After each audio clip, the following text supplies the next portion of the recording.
New voting numbers for early voting, as David was just talking about, and some insight into exactly who is participating in early voting. Let's go to CNN Politics Executive Editor Mark Preston. Mark, how many people have already voted? Well, as you said, 5 days until Election Day now, Jake, and about 31 million people in 38 states across the nation have already cast their ballots. So let's dig in a little bit on two specific states that are getting a lot of attention from the candidates, as you noted.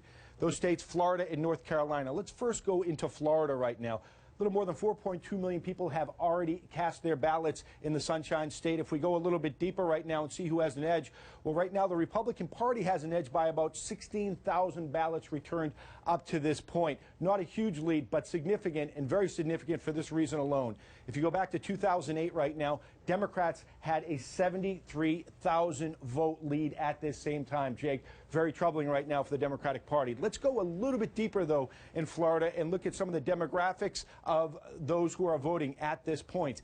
If you look right now, African Americans account for about 12.3% of the electorate, Hispanics about 14%. We go back to 2008.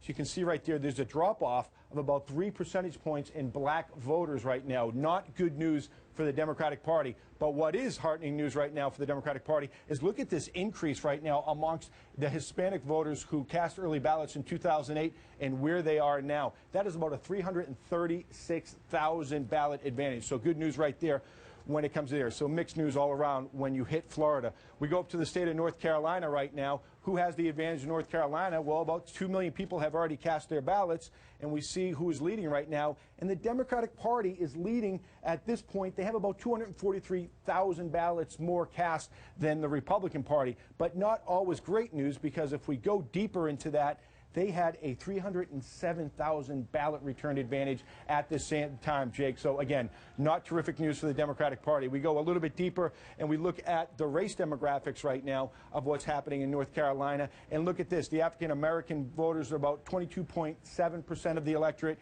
Hispanics about 2%, round up a little bit. But look at that drop-off again right now. You are talking about a 5% dip right now in participation by African-Americans in the early vote.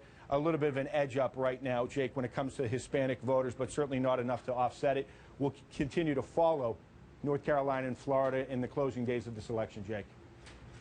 All right, Mark Preston, thank you so much.